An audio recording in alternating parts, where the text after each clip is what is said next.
Michael Prest, a barrister, international banker, investor and entrepreneur operating out of Nevis, is likely to be charged with fraudulent conversion by a trustee under the Larceny Act of St. Kitts and Nevis.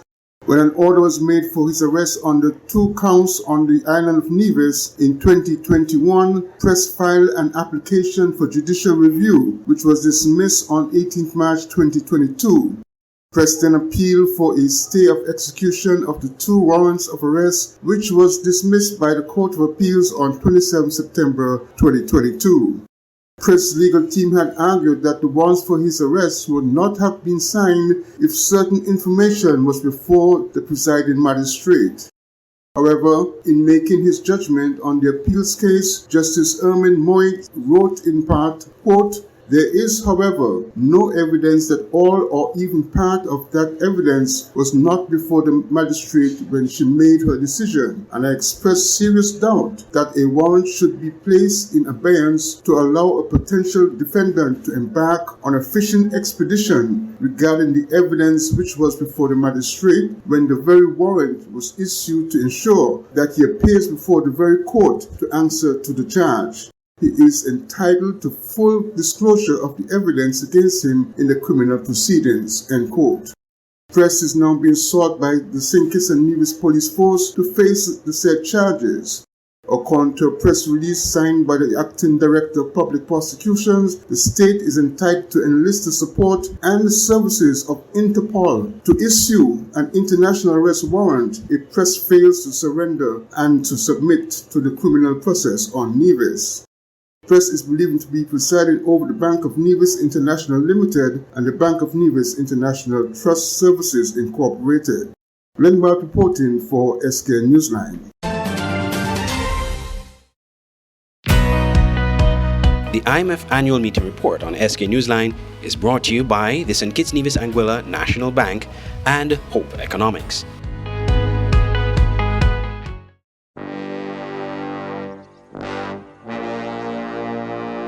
Want to get away? Now you can. Stop standing in long ATM lines to withdraw cash. Use your national debit or black cards to complete a wide variety of transactions at supermarkets, variety stores, gas stations, pharmacies, and more. Shop online at the most popular websites and stores for quality brands using your national debit or black cards. And take back your time to enjoy all the things that you love to do.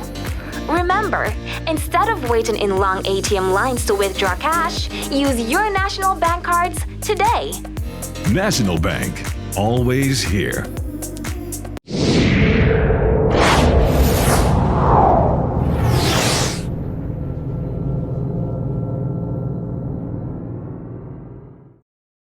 I'm Andre Huey for SK Newsline, and I'm coming to you from the IMF headquarters, the headquarters of the International Monetary Fund in Washington, D.C. for the annual meetings of the IMF and the World Bank. Before we commence this report, I must say that this report is brought to you by the kind courtesy of the St. Kitts Nevis Anguilla National Bank and Hope Economics.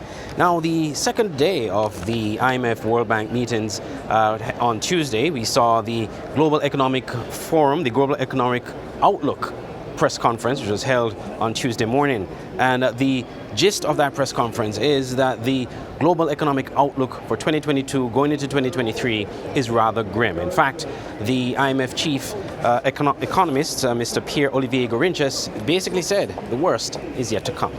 The global economy continues to face steep challenges shaped by 3 powerful forces: the Russian invasion of Ukraine, the cost of living crisis caused by persistent and broadening inflation pressures, and the slowdown in China.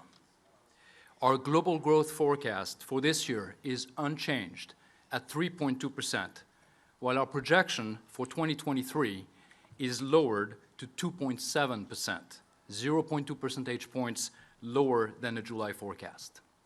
The 2023 slowdown will be broad-based, with countries accounting for a third of the global economy expected to contract this year or next.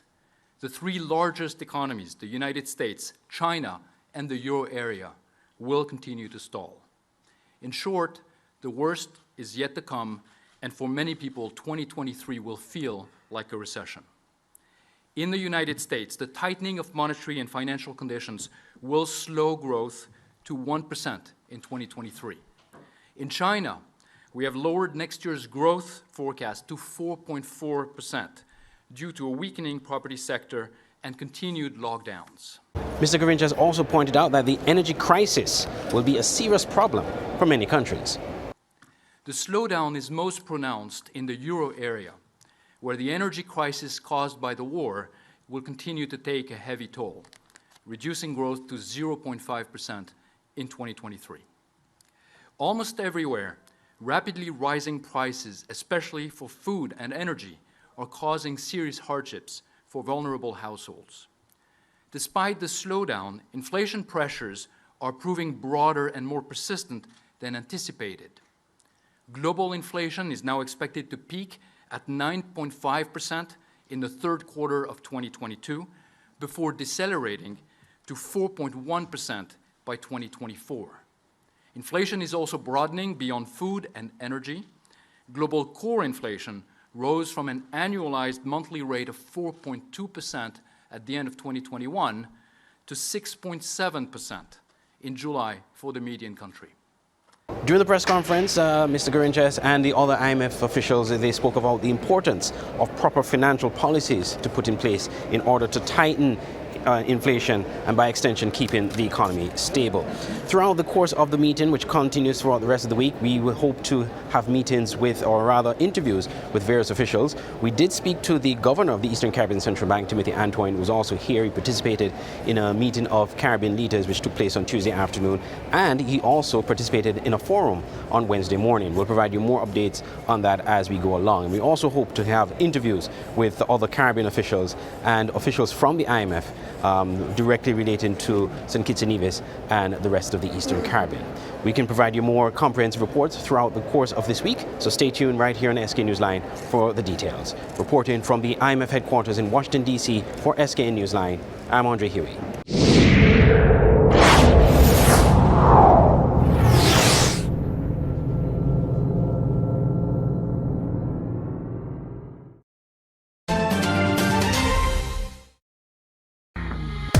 Your vehicle is very important to you. That's why you should ensure it gets the best service and care possible only at IAS Diagnostic Center, located at Bird Rock behind the Life Fitness Center gym. Come to IAS Diagnostic Center for wheel alignment, rotor cutting, AC servicing, wheel balancing, oil filter change, diagnostic, tire repair and sale, tinting, and much more. With top-of-the-line equipment, come to IAS Diagnostic Center in Bird Rock. Opening hours Monday to Friday, 8 a.m. to 4 p.m. and Saturdays, 8 a.m. to 1 p.m. Call 767-4422, 662-4416, or 466-6708. IAS Diagnostic Center for quality care of your vehicle.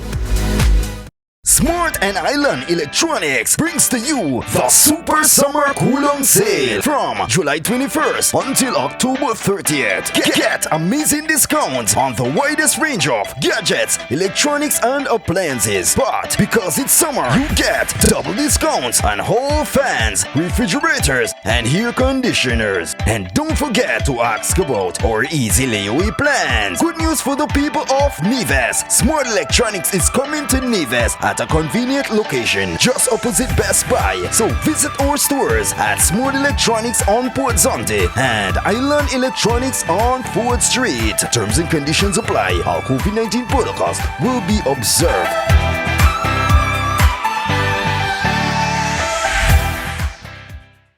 The SKN Newsline website now offers you more news.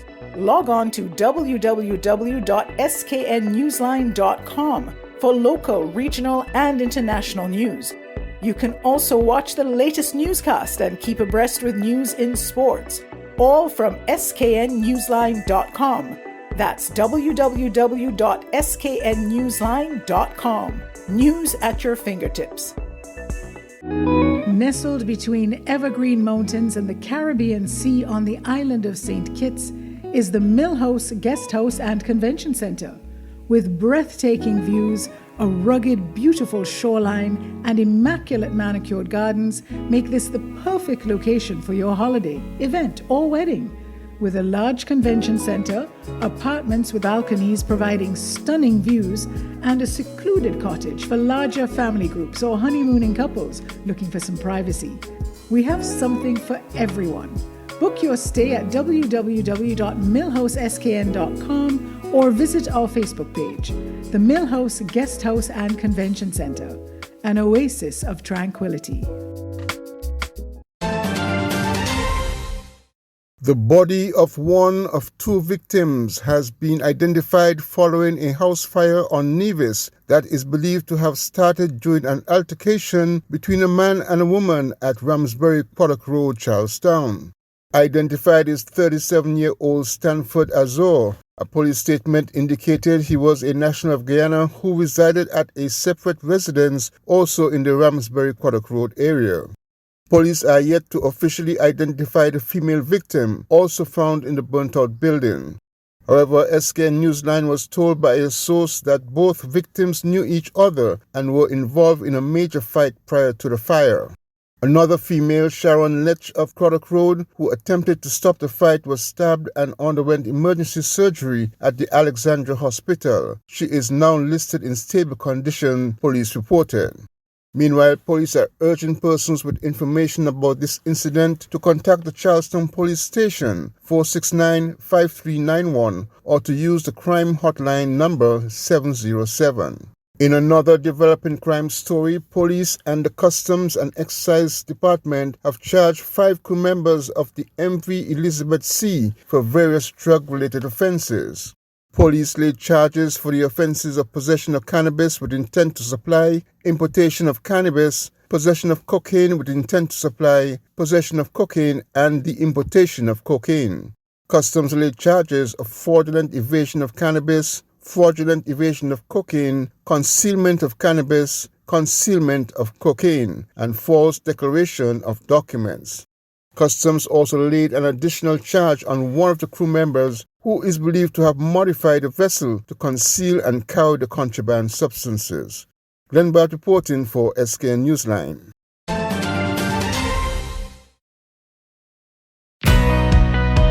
The IMF Annual Meeting Report on SK Newsline is brought to you by the St. Kitts Nevis Anguilla National Bank and Hope Economics.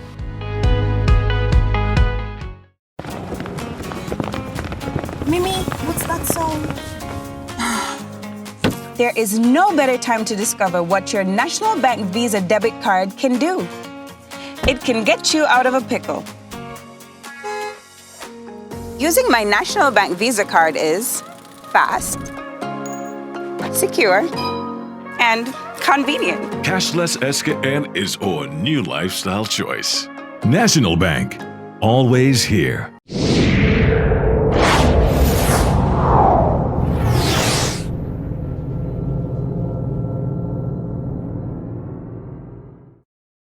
Financial stability worldwide is at risk. Hi, I'm Andre Huey for SK Newsline here at the International Monetary Fund headquarters in Washington, D.C. for the annual meetings held every year around this time, the IMF and the World Bank. Special thanks to the St. Kitts Nevis Anguilla National Bank for sponsoring this trip, as well as to Hope Economics. Now, the Financial Stability Report is presented by the IMF every year. Now, just on Tuesday at the IMF General Meetings this week, the IMF Financial Stability, or rather the Monetary and Capital Markets Department, would have presented their Financial Stability Report for 2022. And in that report, it shows that financial stability is at risk due to various economic challenges globally, which includes inflation, the Ukraine war, and several other factors that is affecting the stability of the financial markets. We heard from Tobias Adrian. He's the Director of Monetary and Capital Markets Department at the IMF, and he gave a synopsis of the report and what people can expect for 2022 going into 2023. Amid highest inflation in decades and extraordinary uncertainty, markets have been extremely volatile. Risk assets such as equities and corporate bonds have declined sharply. A deterioration in market liquidity has amplified price moves, and financial conditions have tightened globally. In many advanced economies, financial conditions are now tight by historical standards. In some emerging markets, they have reached levels last seen during the height of the COVID-19 crisis. With conditions worsening in recent weeks, key gauges of systemic risk, such as higher dollar funding costs and counterparty spreads, have risen. There's a risk of disorderly tightening in financial conditions that may interact with pre-existing vulnerabilities. Investors may further reassess the outlook if inflationary pressures do not abate as quickly as currently anticipated, or if the economic slowdown intensifies. Now, later on throughout the course of this week, we will be speaking with several persons from the Caribbean. We already spoke to the governor of the Eastern Caribbean Central Bank. We'll have that report for you in a subsequent broadcast. And we're also looking to speak to other Caribbean leaders that are here. Now, I should make this point that the Prime Minister and the Minister of Finance of St. Kitts and Nevis, Dr. Terence Drew, is not here on this trip. However, we understand that he would have spoken to a Caribbean Leaders Forum, which was held on Tuesday evening. He spoke virtually in the presence of the Financial Secretary, Hilary Hazel, where he addressed a number of the economic concerns, macroeconomic concerns for St. Kitts and Nevis. We're hoping that we will at least get some feedback from the Minister and the Prime Minister at some point. But we will, of course, try to get you some reports from IMF officials that deal directly with St. Kitts and Nevis and also the wider Eastern Caribbean. And we'll be speaking with other Caribbean officials as well. Coming to you live from the IMF headquarters in Washington, D.C. for SKN Newsline, I'm Andre Huey.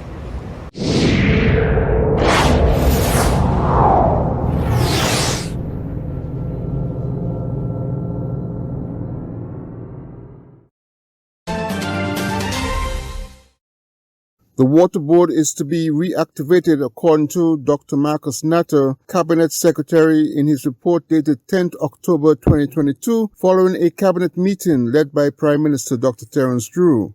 Dr. Natter said government's strong commitment to address and rectify ongoing water supply issues faced by citizens and residents on St. Kitts was a driving force behind setting up a new water board. The Cabinet also discussed the Poverty Alleviation Program, PAP, and the Citizenship by Investment Program. Going forward, the PAP will be managed by the Ministry of Social Development and Gender Affairs. The Cabinet's approval of the reformation of the PAP is in keeping with its pledge to improve the management of the program to ensure that persons receive the adequate assistance they need. More information will be forthcoming in the upcoming months. The Cabinet has approved the extension of the private home option of the Citizenship by Investment CBI program to November 30th, 2023. This option allows for realtors to sell private homes under the CBI. Finally, the re-establishment of the Water Board has been approved by the Cabinet of Ministers. The Water Board has not been in operation for several years. Under the Water Courses and Water Works Act, Section 8, Subsection 1, the Board shall control, manage, maintain, and supervise all water courses and waterworks in the distribution area, and shall provide, so far as is practicable, an adequate water supply for the consumers therein. The decision to re-establish the Water Board is in accordance with your government's strong commitment to fully address and rectify the ongoing water supply issues our citizens and residents on St. Kitts have been facing. Water issues, especially in the area of Keon, and the consideration for increased well drilling are expected to be addressed in the short term. Glenn Butt, SKN Newsline. The Republic of China, Taiwan, celebrates its 111th anniversary of independence on Monday, October 10th. In commemoration of this milestone, the embassy in St. Kitts and Nevis, led by the resident ambassador to the Federation of St. Kitts and Nevis, His Excellency Michael Lin, organized and held the Taiwan National Day Health Walk on Saturday, October 8th, which attracted, among others, Prime Minister of St. Kitts and Nevis, Dr. Terence Drew, and Premier of Nevis, Mark Brantley. In addition to the nation's leaders, the other political leaders were in attendance, namely, Dr. Timothy Harris of the People's Labor Party and Sean Richards of the People's Action Movement. In reference to the different party colors, Ambassador Lin, in welcoming them, noted, "We are united in same color to celebrate our national day." Taiwan is the first country that St. Kitts and Nevis established diplomatic ties with when the Federation gained independence. Ambassador His Excellency Michael Lin promised that next year, when the Federation of St. Kitts and Nevis celebrates its 40th independence anniversary, it will be a very big event for St. Kitts and Nevis, as well as for Taiwan. The Taiwan National Day Health Walk, which was coordinated by Mr. Damien I-Ching Lu, Third Secretary at the Embassy of the Republic of China, Taiwan, in St. Kitts and Nevis, took the participants from the Independence Square, onto Pond Road, Frigate Bay Road, Southwell Highway, and the Gulf View Drive before branching off to the Frigate Bay Lawns. Others who took part in the health walk included Federal Minister of Tourism Marcia Henderson, Federal Minister of Environment, Climate Action, and Constituency Empowerment, Senator the Dr. Joyelle Clark, Nevis Deputy Premier the Alexis Jeffers, Permanent Secretaries Dr. Dolores Stapleton Harris, Ms. Sharon Rattan, and Ms. Naima Hazel, Office of the Prime Minister, and Special Advisor to the Premier of Nevis, Ms. Latoya Jones. Your vehicle is very important to you. That's why you should ensure it gets the best service and care possible only at IAS Diagnostic Center, located at Bird Rock behind the Life Fitness Center gym. Come to IAS Diagnostic Center for wheel alignment, rotor cutting, AC servicing, wheel balancing, oil filter change, diagnostic, tire repair and sale, tinting, and much more. With top-of-the-line equipment, come to IAS Diagnostic Center in Bird Rock. Opening hours Monday to Friday 8 a.m. to 4 p.m. and Saturdays 8 a.m. to 1 p.m. Call 767-4422, 662-4416, or 466-6708. IAS Diagnostic Center for quality care of your vehicle. Smart and Island Electronics brings to you the Super Summer Kulong Sale from July 21st until October 30th. Get amazing discounts on the widest range of gadgets, electronics, and appliances. But because it's summer, you get double discounts on hall fans, refrigerators, and air conditioners. And don't forget to ask about our easy layaway plans. Good news for the people of Nevis. Smart Electronics is coming to Nevis at a convenient location just opposite Best Buy. So visit our stores at Smart Electronics on Port Zonte and Island Electronics on Ford Street. Terms and conditions apply. Our COVID-19 protocols will be observed.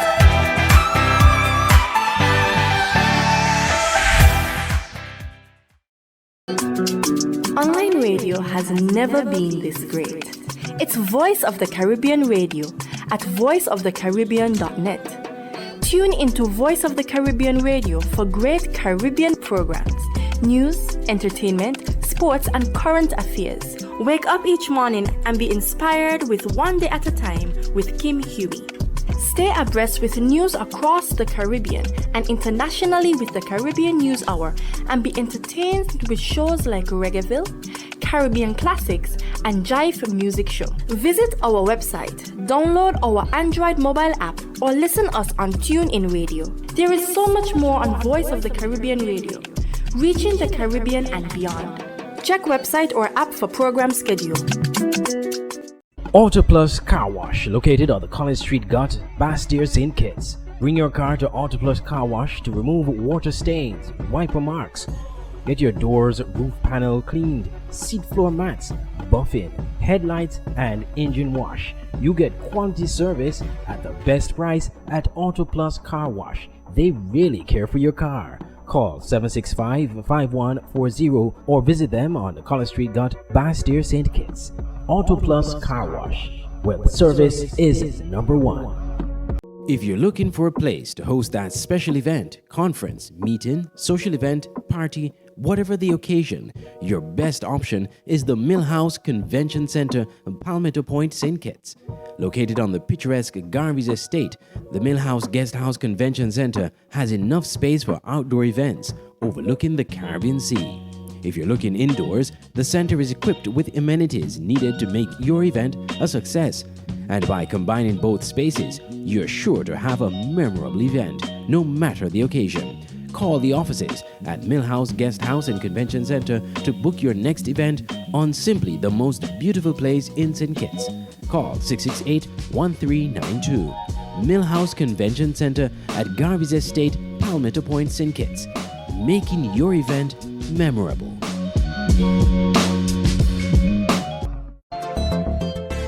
Can you believe all the ings we can fit under one roof?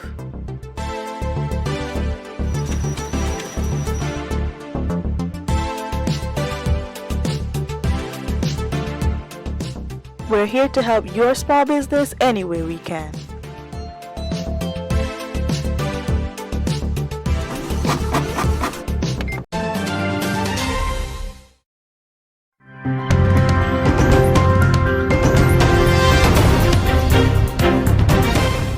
As was the case in the first BERT program, government says it will have to maintain fiscal and debt sustainability as it embarks on a new extended fund facility arrangement with the International Monetary Fund.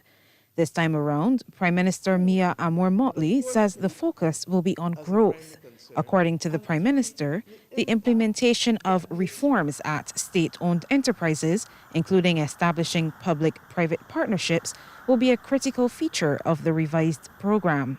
We've also indicated that the Caribbean Broadcasting Corporation cannot continue as it is. The truth is that technology has effectively made the CBC's mission difficult, almost irrelevant in some instances, because we live in a world of narrowcasting as opposed to broadcasting. Each of us will pick up our phone, pick up our computers, and watch what we want to watch, and don't have to worry about free-to-air national television.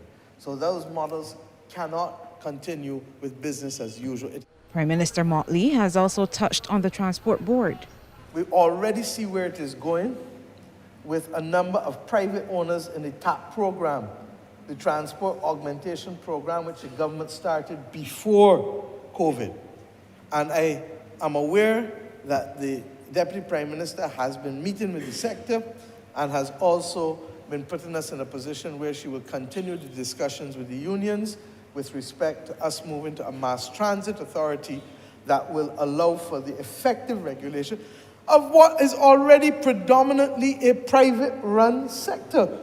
The Prime Minister has outlined several pillars which will underpin government's growth strategy.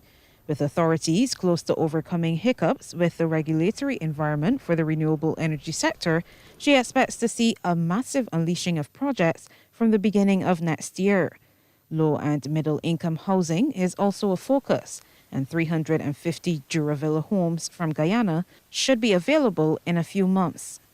Prime Minister Motley has also acknowledged a need to do better with the country's existing sectors, including tourism. A lot of the hotels that exist now cannot pay our bills in the third decade of the 21st century, and we therefore need to be able to ensure that there are opportunities for the owners of those establishments to access affordable capital and to renew their product, even if it means demolishing and building and having greater density, and ensuring that not only can they earn more because of greater density, but they can command a higher average daily rate because of the renewed quality of the experience. We hope to work with the Africa Exim Bank in order to be able to make this a reality in terms of amplifying the source of funds for our tourism sector. During her more than 2-hour-long presentation, Prime Minister Motley also disclosed a digital bank has been granted a license and is expected to begin operating early next year. While government is moving to introduce a new immigration bill in a bid to reverse the declining population, she says Barbados will not do citizenship by investment. Sharika Griffith, CBC News. Out to Haiti, where thousands of Haitians are protesting in Port-au-Prince against the government and is called for foreign assistance to deal with endemic insecurity, a humanitarian crisis, and a burgeoning cholera epidemic. This comes a day after UN Secretary General Antonio Guterres called for immediate deployment of a special international armed force in Haiti to help the crisis-hit Caribbean state. The demonstration in the capital was marred by violence, with police using tear gas to disperse looters. Several people were shot, and one person was reported to have been killed during the rallies. Protesters blamed the police for the fatality. Haiti has been the scene for several weeks of violent demonstrations and looting after the announcement by the head of government of an increase in fuel prices. The Haitian government on Friday formalized its request for international assistance to staunch spiraling insecurity.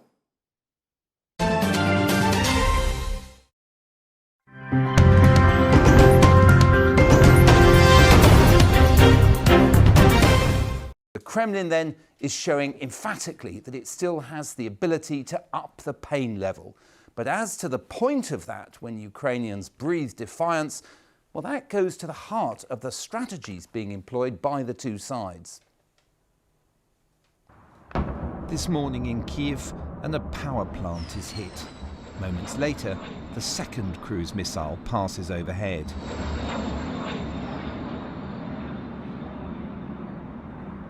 As Ukraine was waking up, dozens of missiles were finding their targets across the country.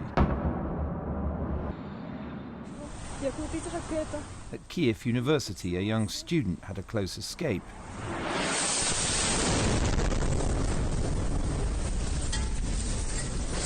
The Ukrainian answer to this morning's blitz, pretty much without exception, has been one of defiance. But for Vladimir Putin, smarting after Saturday's attack on the Kerch Bridge, today's bombardment of Ukrainian cities was less about trying to change minds there, more about reasserting his ability to raise the pain and appear in command of the situation.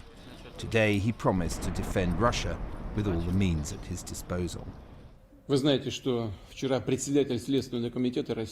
If attempts to carry out terrorist attacks on our territory continue, Russia's responses will be severe and in scale will respond to the level of threats to the Russian Federation. No one should have any doubts about this.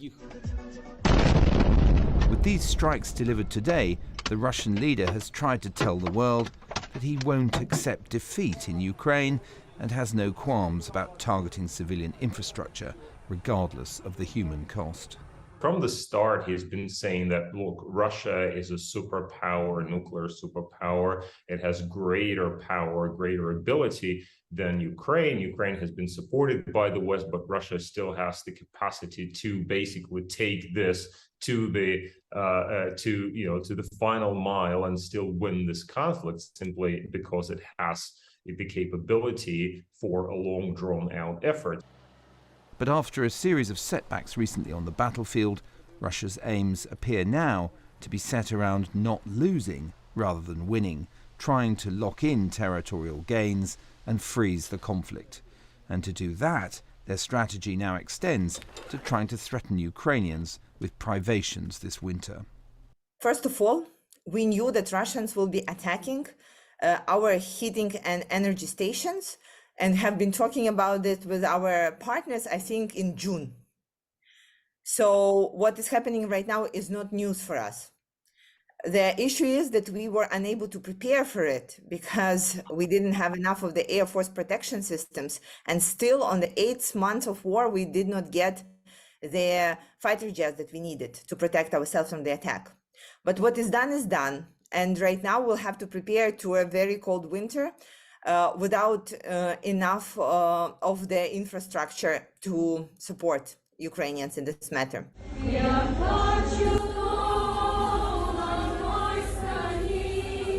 So if Ukrainians who gathered in tube stations during today's bombardment maintain their spirit and willingness to fight on, Vladimir Putin may find himself following his recent threats to their logical conclusion.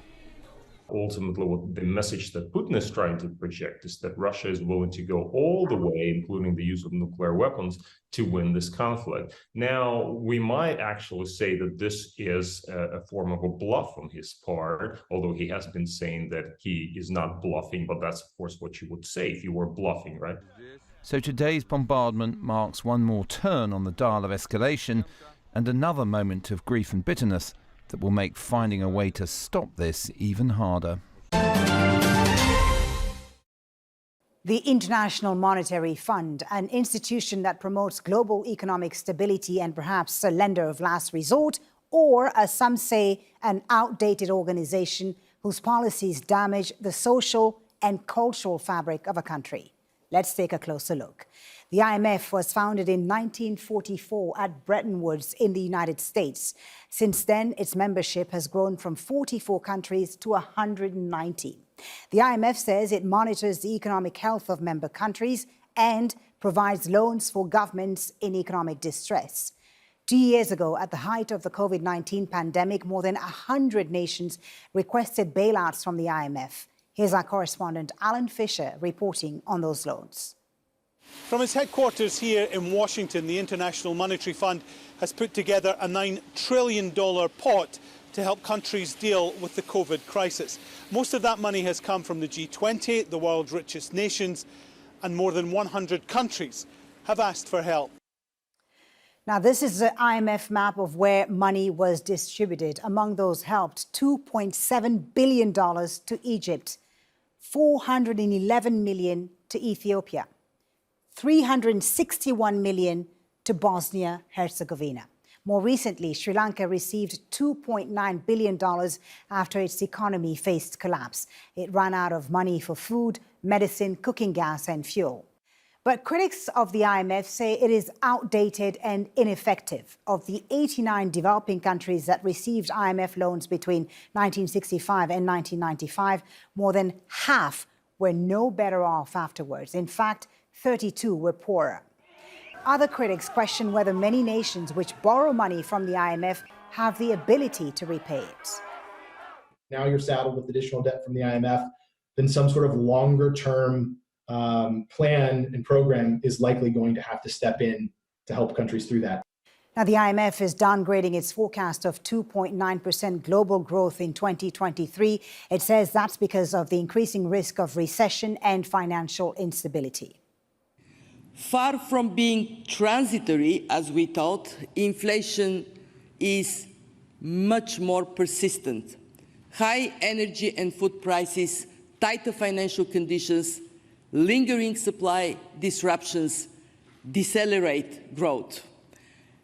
All of the world's largest economies are now slowing down. For better or for worse, many more governments may need to turn to the IMF in the coming months and years.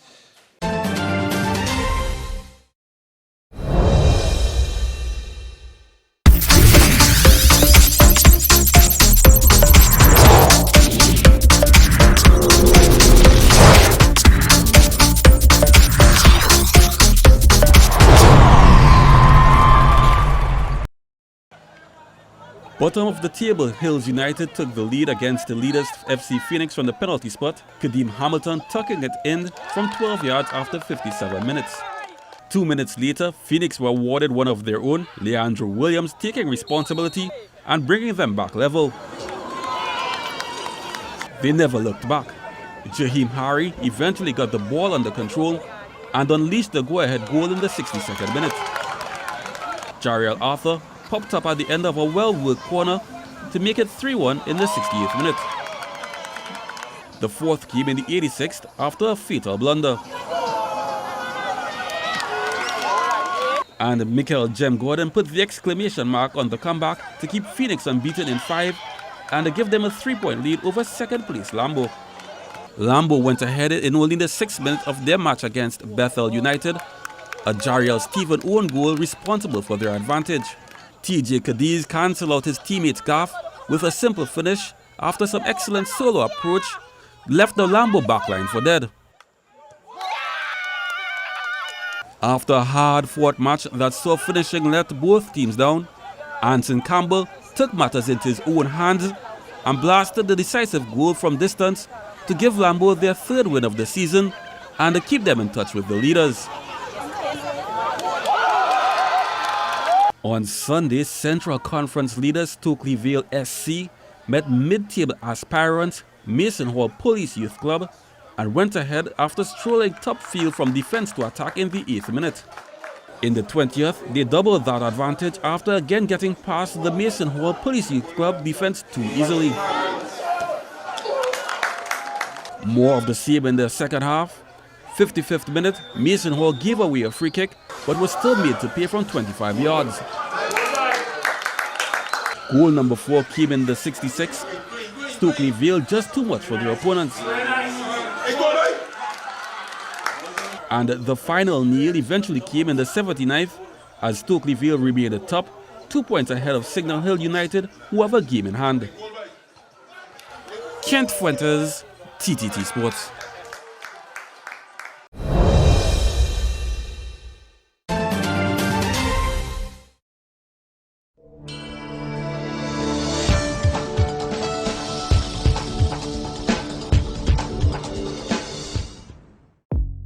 Welcome to the SKN Newsline Weather Report. I am Janil Boone. Here is a look at the forecast for St. Kitts and Nevis.